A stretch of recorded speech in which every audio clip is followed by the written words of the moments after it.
Now I want to talk about what you can do to not only survive but thrive the 2020s and a potential financial storm that I think is on the horizon. First, you need to educate yourself. And this starts with knowing what you don't know. A good example of this is when I retired in 2012. This was one advantage that I had. I knew that I didn't know anything. I didn't know what the Fed was. I didn't know what the bond market was. I didn't know what a yield curve was. Absolutely zero.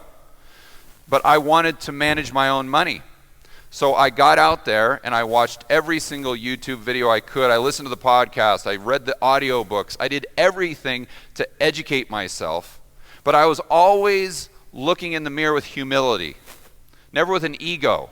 Always asking myself, what don't I know and what do I need to learn? And as a result, I was trying to figure things out. I stumbled across Jim Rogers. I came up with this kind of mantra, that he always talked about. We just buy things when they're cheap, sell them when they're expensive. So I was fortunate to buy a lot of real estate in 2012 after I educated myself. And as you guys can see by this chart, that worked out well. The next thing you need to do is have an edge. There's a lot of real estate investors in here and a lot of entrepreneurs. What do you know that your competition doesn't? What makes you different?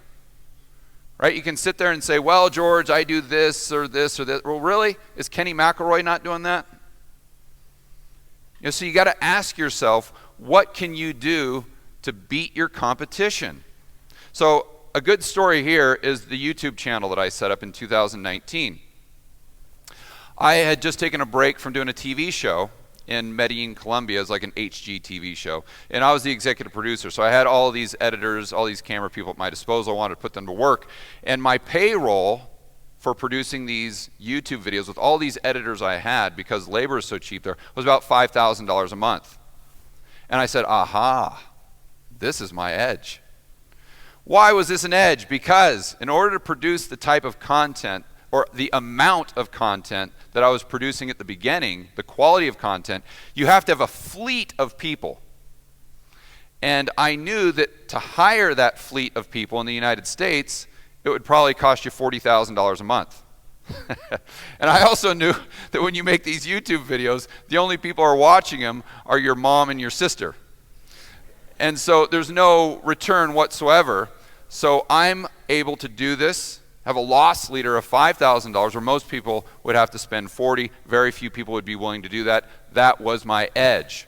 As a result, you look at October 2022, I just started posting videos maybe 2 or 3 months prior to this. And the whole entire channel was doing about 40 views per day. 40. All the videos combined were doing about 40. About 3 weeks later, they were doing 70,000 a day. This is a direct result of having an edge. Lastly, you have to build a network.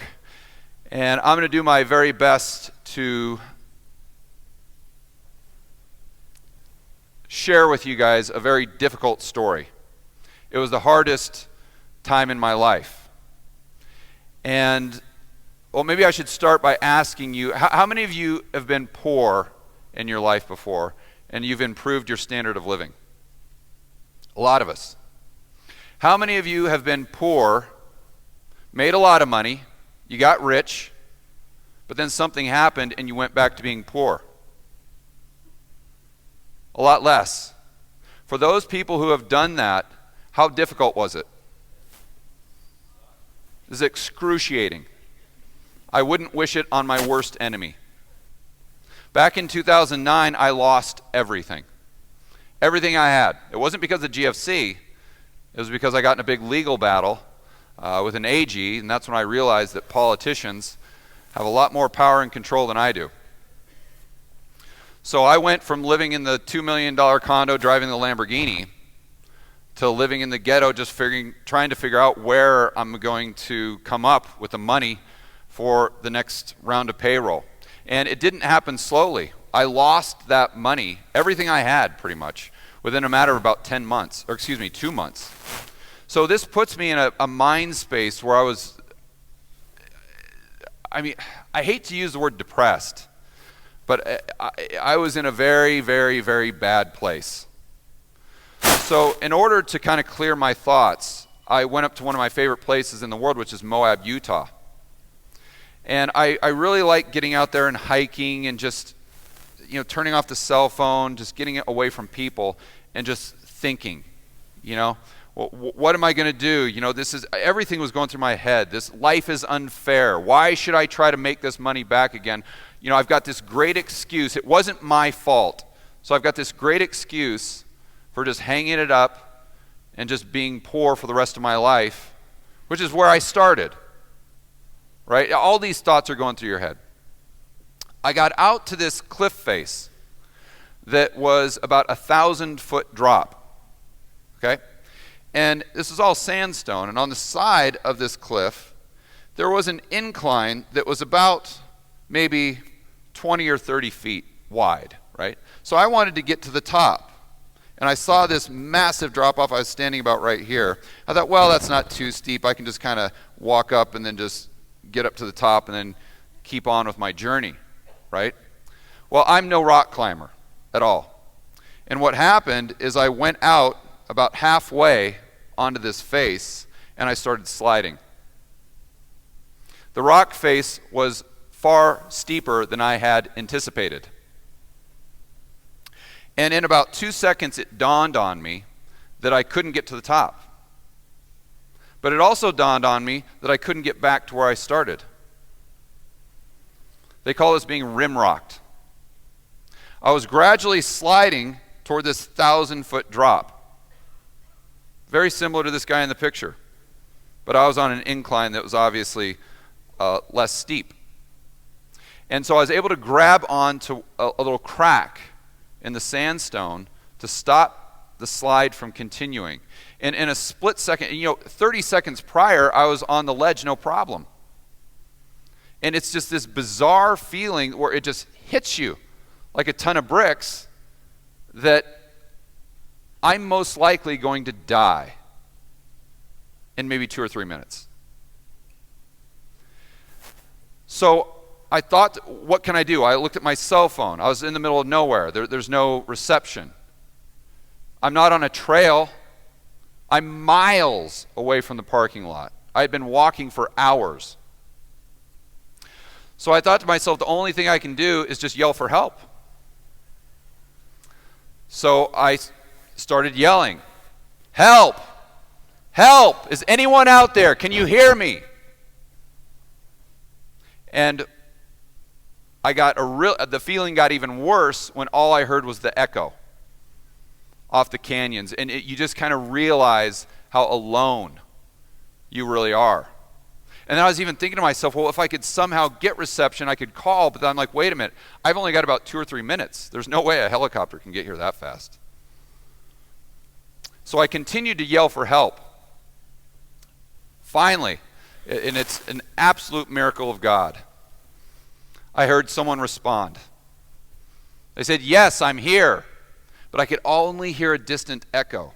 So I didn't know how far he was, or if he could help me, once he got there. And so I said, okay, well, I've got to up the urgency here. So I said, I'm here. I said, again, help. And I said, I don't know how much longer I can hang on. Because at this point, I was going from one arm and it would start shaking like this, and I'd have to switch to the other arm until it would start shaking just to stay on this cliff face. So I don't know what it was, maybe a minute, 2 minutes. I mean, it felt like an absolute eternity. But I looked up and I saw the guy standing up there. The kid was maybe 20 years old, but you could tell he was a professional. I mean, he had all the ropes, all the little hooks and everything. And as soon as he saw me, I saw him just immediately go over there, bam, bam, bam, bam, bam. He tied himself to this, he secured himself, and he came, just scaling down the side of this cliff. And as soon as he got to me, he had an extra rope on there. He just swings it around my arms, just grabs it like that, attaches it to his belt so I wasn't going anywhere. And I'm basically hanging like this. So then obviously I mean the adrenaline is absolutely through the roof. I was basically on the brink of a heart attack. And the guy was able to get me down to the ledge where I started. And, he was kind of happy-go-lucky. I mean, what do you say to the person, right? I'm like, dude, you saved my life. It's like, oh, it's nothing. You would have figured out a way around that. I'm like, no, I wouldn't have. And so we talked for a bit, we exchanged emails, and I was obviously just thanking him over and over and over again. And in Moab, Utah, at night, everyone meets at kind of like the local bar there, the Moab Brewing Company. So I knew that he wouldn't take anything, 20-year-old kid. So I went out to the ATM. I just took out as much money as I possibly could, that the ATM would allow me. I think it was a couple grand or something. And I left it for him at the front in an envelope, because I knew if I gave it to him in person, he probably wouldn't take it. So fast forward about 2 months, and I get an email from the kid.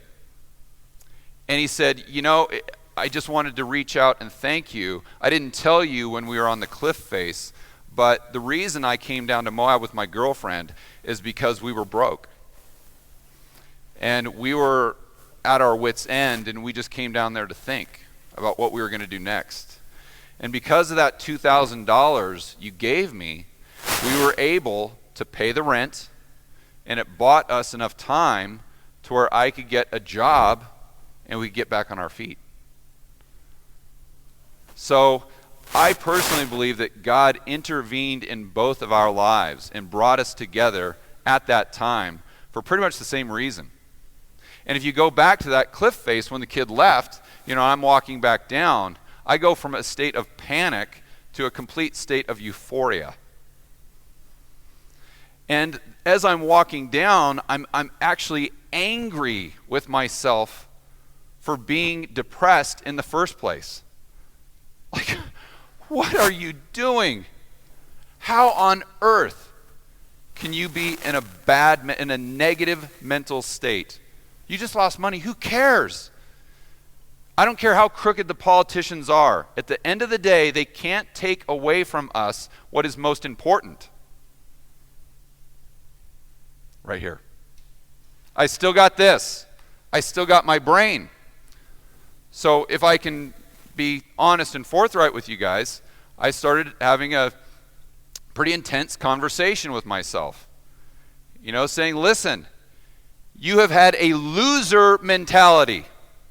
Loser mentality. I said, you need to grab your fucking balls right now, get back on the saddle, and start kicking some fucking ass.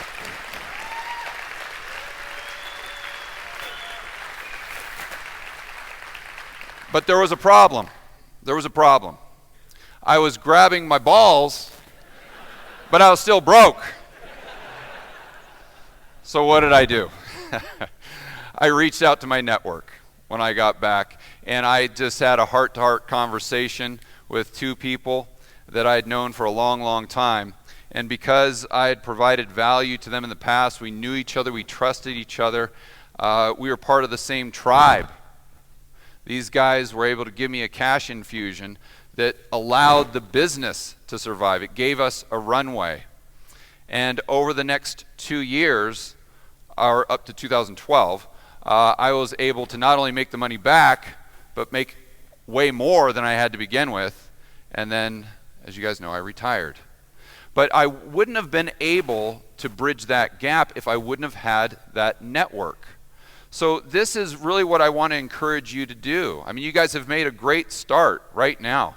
But whether it's your local community, whether it's a mastermind, I think the real magic is taking that network that you have, expanding it, because at the end of the day, you're only the average of the 5 people that you spend the most time with, right? So you want people that will have your back, especially if you have a financial storm coming our way, right? You want to add value where they can depend on you and you can depend on them. Like I said, the magic is when the network becomes the community and the community becomes your tribe. That's what I want to encourage all of you to strive for.